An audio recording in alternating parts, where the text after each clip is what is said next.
Good afternoon, everybody. Adam El-Rashidi, producer with The Stream. We're live here in the U.S. capital of Washington, D.C. We're at the March for Our Lives. This was an event that was organized and planned, inspired for gun reform, calling for gun reform in the wake of the Parkland shooting that happened last month, February 14th, in Parkland, Florida, at Marjorie Stoneman Douglas High School, where 17 people unfortunately lost their lives in a tragic shooting. We're at the corner here. We're in Gallery Place, near downtown D.C. We're at the corner of F Street and 7th Street.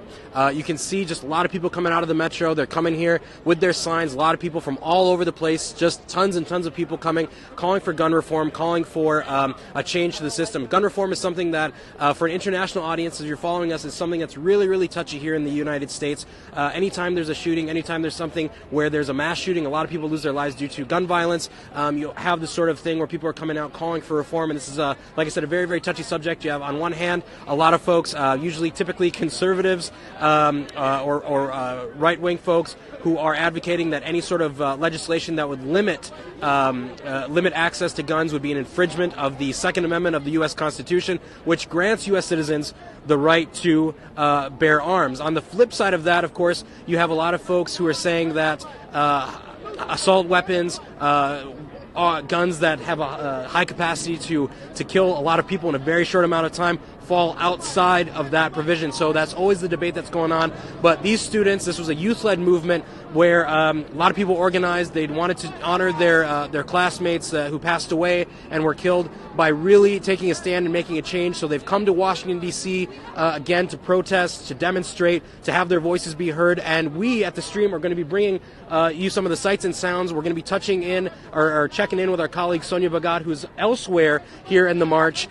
Me and Camila Kilawan, another producer of The Stream, we're going to be bringing you all that information. We're going to be speaking with a few people, learning about why they're here, why they decide to travel, what they want, what message they want lawmakers to hear, and just what change they hope to inspire after today going forward. So check with us, keep following us on the AJ Stream account with all the information. We'll bring you all the sights and sounds, and we'll be back with more information in just a little bit. So stay tuned, everyone.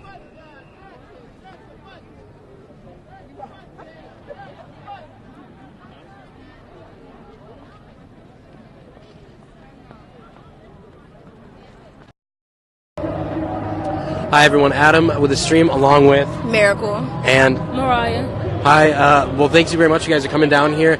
Tell me why you guys came here, where you're from, and why you decided to come to D.C. to march today.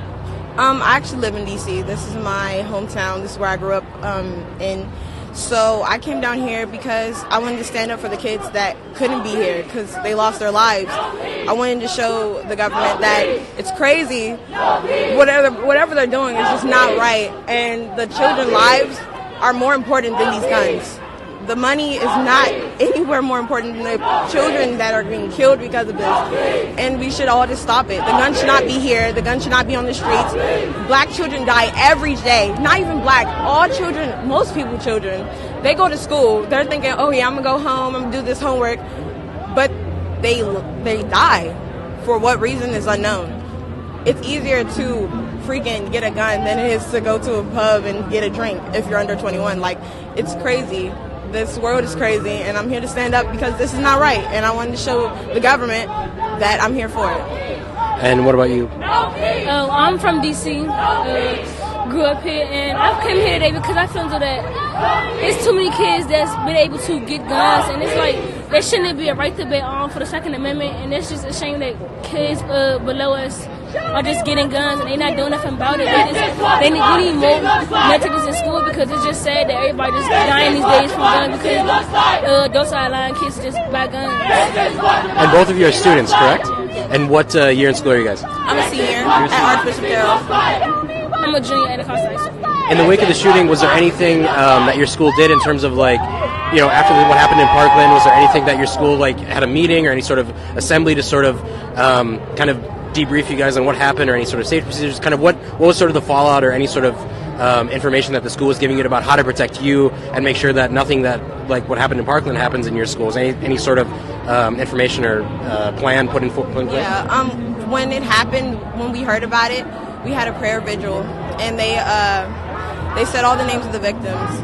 and we just stayed there and we prayed. We all got in one big group as a community, as a family, as people that go to children, as people who are kids of this generation. We just got there and we wept. We all cried because it's crazy how this is our reality now. And now my school, they're making all these rules on how the doors always have to be locked, and there has to be a cork sheet drawn over the windows at all times. It's crazy, and yeah, that's. All right, are we starting to walk? I think we're going to start to walk. Yes, I do. Yes, I do have a card. Sorry. Global Kids. Thank you very much. Hold on 1 second. I guess we're going to keep talking with people. I'm not sure. I think we're still. No. You're fine. You're fine. We're live on Instagram. It's all right. We're going to keep talking with some of these students in just a little bit. We'll speak with others. I had a ton more questions, but I think they're going to start walking. Certainly don't want to hold them up. Again, so we're back here in DC with the March for Our Lives, and I will give you my card in just a moment. Stay tuned to the stream's feed, and thank you guys very much. Good luck with today's march. Right in the middle of the protest, the young women we spoke with just a little bit earlier. The march started, as you guys saw, and now we're kind of with a few other students. Say your name and why you guys decided to show up today. Well, my name is Ulaima, and my name is Ahmed, and my name is Mansura. Nice to meet you guys. Where are you from, and why did you decide to come on down to DC? We're from New York. Yeah, we're from Brooklyn, actually. I'm from Brooklyn as well, and we came out here today to support the end of gun violence because it's really getting out of hand. And we really came here to show our remembrance for the 17 people who died in Florida because it really hit us. So we're here to show our true colors for them. Yeah. Because we work for this. We're with Global Kids who work towards movements like this, and this is needed. And this is one of the most important march movements ever happening. And I think we all should join, since we are the one who's being targeted as a young adults coming to our adult lives.